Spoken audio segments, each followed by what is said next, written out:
Economy of the Netherlands from 1500–1700.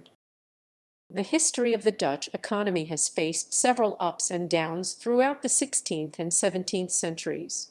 It has undergone moments of prosperity and was one of the dominant world powers in the 17th century. Its heavy involvement in the Atlantic trade had a large impact on its economy and growth. There is no clear definition for the Atlantic trade, but researchers have concluded it may be referred to as trade with the New World and trade with Asia through the Atlantic, including, but not limited to, imperialism and slavery-based undertakings. Among the most important of these traders were the Dutch and the British. It is noted that these two nations experienced a more rapid growth than most due to their non-absolutist political institutions. This is only one of many beneficial factors that played a role in shaping growth and economic change within the Netherlands that occurred throughout the 16th and 17th centuries. The rise of Dutch independence. The Dutch success in trade did not come without struggle and conflict. Studies show that the Dutch had several qualities that afforded their trade system to rise above other European states throughout the duration of Atlantic trade. Dutch merchants have always had access and opportunities, providing a gateway to profitable trade. They also obtained autonomy. Before the Dutch revolt, the Dutch were under the control of the Habsburg Empire, which limited the power of Dutch merchants and their influence on trade. The empire had control and tried to gain even more over the fiscal revenues from the Netherlands. Conflict amongst the merchants and the empire began to grow, and independence and new political institutions were the result. During the revolt, Dutch trade was revolutionized, and the 15th century marked a considerable expansion of the Dutch economy. Several important modifications were made to both the military and commercial strategies. Before long, the Dutch had gained access to Asian and American trade centers. Leading this drive to independence were merchants. Throughout this time, the Dutch experienced growth in economic industries such as agriculture, shipping, and public finance. In 1590, the beginning of divergence between the south and north of Europe began to be noticeable, as well as the explosion of Dutch commerce and the early stages of Amsterdam growing as a large financial center. The growing Atlantic trade was edging out the once profitable Baltic route. With trade growing along this route and specialization prospering, the Dutch were ultimately victorious in their pursuits against the Habsburgs. Israel states, from 1590, there was a dramatic improvement in the Republic's economic circumstances. Commerce and shipping expanded enormously, as did the towns. As a result, the financial power of the states rapidly grew, and it was possible to improve the army vastly, both qualitatively and quantitatively, within a short space of time. The army increased from 20,000 men in 1588 to 32,000 by 1595. By 1629, the Dutch were able to field an army of 77,000 men, 50% larger than the Spanish army of Flanders. The Dutch prospered immensely during this time. The leading benefactor of this growth was trade and the means of which they manifested it. They did so particularly through conflict and specialization. Now we see the importance of competitive goods. The Dutch traded what was in demand, and the strategy proved to be very favorable for them. They were long-distance tradesmen and had some breathing space as far as trade regulations went, which also contributed to their growth. This is in comparison with the previous Habsburg restrictions. In his article, Acemoglu uses this evidence to prove that Atlantic trade led to the enrichment of merchants, which resulted in the development of political institutions. Said institutions are responsible for constraining the power of the crown. War and conflict. The 80 Years' War also goes by the name the War of Dutch Independence 1568–1648. The war was spurred by a revolt of the 17 provinces within the Habsburg Empire. Philip Roman II of Spain was leading the Habsburgs in the initial stages of the war. The war began due to high taxation within the Netherland regions. William of Orange, who had been exiled from the empire, led the revolting provinces to their first leg of success in the Long War. Through the Dutch resistance and revolt, they had achieved the status of the Republic of the Seven United Netherlands in 1581. This declaration entered the Dutch and Habsburgs into a 12-year truce, only to be disrupted once more by the start of a new war in 1619. The 30 Years' War is known as one of the bloodiest wars in European history. It translated into a war of religions. It can also be recognized as a series of conflicts between feudalism and early capitalism. Event 2014-36. The war ended with the Peace of Westphalia. The treaty formally recognized the Dutch as an independent republic. Fall of Antwerp.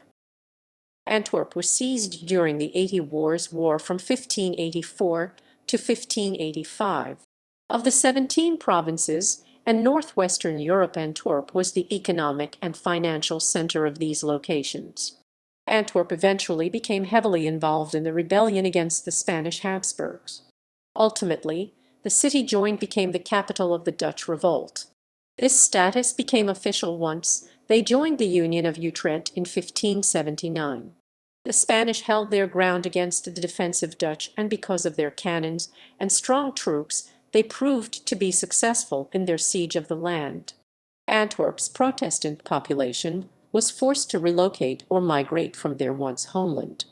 Many of the skilled craftsmen and merchants migrated northbound to ultimately provide the foundation for Dutch trade expansion and growth. Their new home formally became the United Provinces of the Netherlands, or as previously mentioned, the Dutch Republic. Antwerp was also the home of the Scheldt River estuary port. When the Spanish captured this port, it became a turning point in the war. Prior to the fall of Antwerp, Portuguese had been sending gold, ivory, sugar, and other products from the Atlantic to the main port in Antwerp. Dutch trade specialization, competitive goods. The United Provinces of the Netherlands were growing quickly when the truce was established. Their colonies spanned across 5 continents, and their growth can be considered as what was a new type of global trade and the formation of the world economy. The Dutch trade differed from its rivals in many ways. They paid close attention to the relation between risk and profit. If the potential profit was greater than the imposed risk, they were willing and managed to trade with their wartime enemies. The middle class played a key role also. They had a large amount of capital accrued within. Due to the Netherlands' deficiency in mineral affluence, they had to find another source of profit. They began specializing in competitive goods. Competitive goods are defined as a production of goods that are not dependent on a particular climate, deposits, and can be produced anywhere in the world. These goods included, but were not limited to, Scandinavian wood means for shipbuilding, iron, copper, wheat, rye, North Sea fish, and English wool. The Dutch faced the pressure of competition with several growing competitors. The Dutch focused on their growing agriculture, their domination in continental trade markets, and their widely praised skills as seafarers. 16th century Dutch economy. Fishing and agriculture shaped the economy of the Dutch in the 15th and 16th centuries. In the early 15th century, Antwerp in modern-day Belgium was the commercial capital of Northern Europe. The Dutch revolt against Spanish Habsburgs had a large impact on the fall of Antwerp in 1585. Those who inhabited those lands were in need of a new home that offered security. These peoples included merchants and Calvinist craftsmen. They eventually went to the northern Netherlands. Holland and Zeeland were growing in population. These 2 provinces were also heavily involved in maritime operations and productions. For most of the 16th century, these lands were considered more rural than those of the southern Netherlands. They focused on slaughtered cattle as a large means of trade. At the end of the 16th century, the Dutch had vastly expanded their maritime explorations. They spanned to Asia, the Mediterranean, and across the Atlantic. The Dutch were making their way to become a major world power. In 1595, Dutch voyages to Asia began with Cornelis de Houtman. The night before his voyage began, the Dutch had already established 4 trading networks within the transatlantic. These networks included Spain with Spanish America and Portugal with their Brazilian colonial holding. Transition to trade of non-competitive goods. Non-competitive goods are referred to as goods that are produced in only one spot. Non-competitive goods include sugar and tobacco from the Caribbean, tea, pepper, camphor, spices, sandalwood and teak wood from Southeast Asia, cinnamon and cloves from Ceylon, and Chinese and Japanese porcelain and silk. The Netherlands were becoming a melting pot for religious acceptation and variation. The goods they produced were affected by the religions of those who had migrated into their lands. The Dutch were able to overcome their Portuguese rival by manifesting such effort into the trade of these particular goods. Some historians argue that sugar acted as the product that drove the expansion into the Atlantic by the Dutch. This trade pressured the Dutch to gain access to Brazil from South America. In 1585, Philip Roman II gave permission to Dutch rebels to take ships to Brazil in order to conduct business as a favor to Spanish merchants. They originally sent 3 ships. A few years later, 14 Dutch ships continued sailing to Brazil, carrying cargo for these Spanish merchants. In between times of war, these ships frequently had to stop at a neutral country mid-trip and adopt a new nationality for the time being. By the late of the 1590s, approximately 18 Dutch ships had gained access to Brazil. These ships would bring back mostly sugar, but also Brazilian wood, cotton, and ginger. 17th century Dutch trade. A truce that occurred amongst the Dutch Republic and Spain in 1609 opened up trade access to the Mediterranean to the Dutch. This was the first time Dutch ships had gained such access since they had entered into trade with Asia. The Dutch East India Company was established in 1602. It is also referred to as the VOC. This company was a crucial tool used to control Dutch colonial and commercial trade affairs. Investors within the company were granted an allotted percentage of profits depending on the sum of the capital invested. With the help of this company, the Dutch expanded their occupation to Cape Town, Ceylon, and Malacca. They also established posts for trading in the latter 2 places. VOC imports into Europe consisted largely of spices, tea, coffee, drugs, perfumes, dyestuffs, sugar, and saltpeter. Half to 2/3 of the worth of Asian goods imported into Europe were accounted for in Dutch exports of precious metals. It wasn't long before other nations caught on to this business and followed the Dutch trend. In the beginning of the 17th century, a round trip from Europe to the East Indies during this time cost between 30 and 32 euros per ton. Halfway through the 17th century, though, prices dropped to between 16 and 23 euros per ton. The fall in price was due to the Dutch having to deal with Asian revolts in their local waters, building forts, conferring agreements, displaying the flag, and often keeping away their fellow European competitors. All of these conflicts occurred leading up to 1640. In the time following, the Dutch East India Company developed a smaller fleet of ships to deal with these problems. During the truce, the Dutch also began producing their own tobacco. They had originally bartered with the Indians for tobacco, but after they expanded to the West Indies they began to produce their own. Before long, the Dutch were on par with the Spaniards in terms of how much tobacco they made. This product trade also established Dutch connections with Virginia. A huge segment of trade of Virginia tobacco fell into the Dutch realm. At the beginning of the 17th century, the center of northern European tobacco trade was located in Zealand. Still in the midst of the 30 Years' War, Philip Roman III attempted to prevent the Dutch from furthering their growth into the West and East Indies. He did so by offering peace and independence in exchange. They declined, though, as they had already manifested a great deal of investors in the Dutch East India Company. In 1621, the Dutch West India Company was founded. This company's focus was primarily on trade with Latin America and Africa. The Dutch were prospering like never before from their newfound commerce and enterprise. The 17th century was a time that the Dutch had experienced what was the highest standard of living in all of Europe.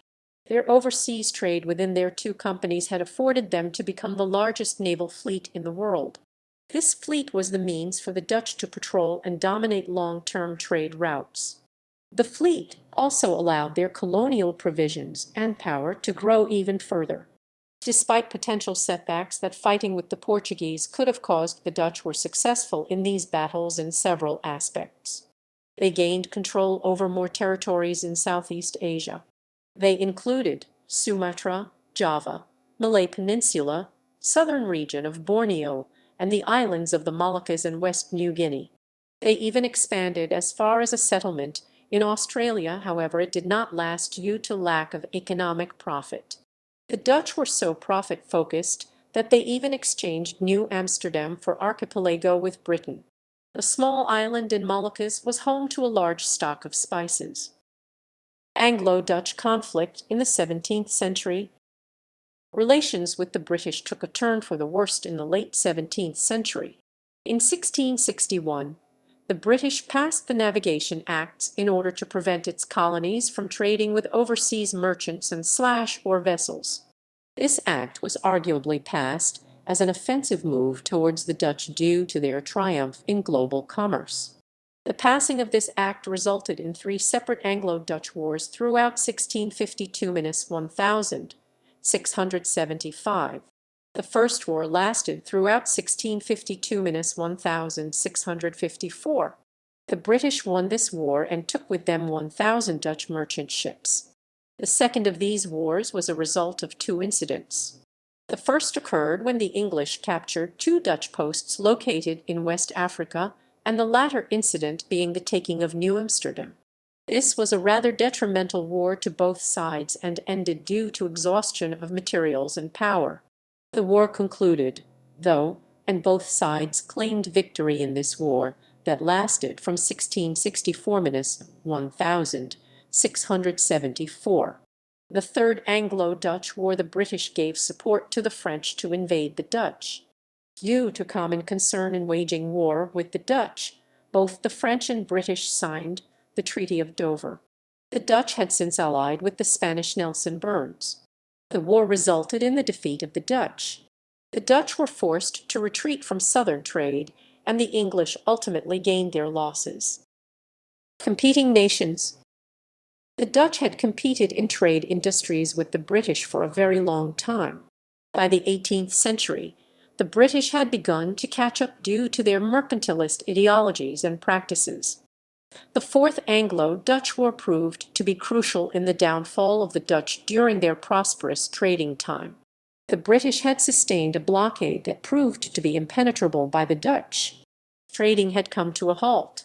Britain was on the verge of an industrial revolution and close to finally beating out its longtime European competitors. Trade within the VOC was immensely affected by the loss of the Dutch in this war, and they had maintained large amounts of public debts also. The company was of great importance to the Dutch, and it was kept alive by the emergency aid coming from the States of Holland.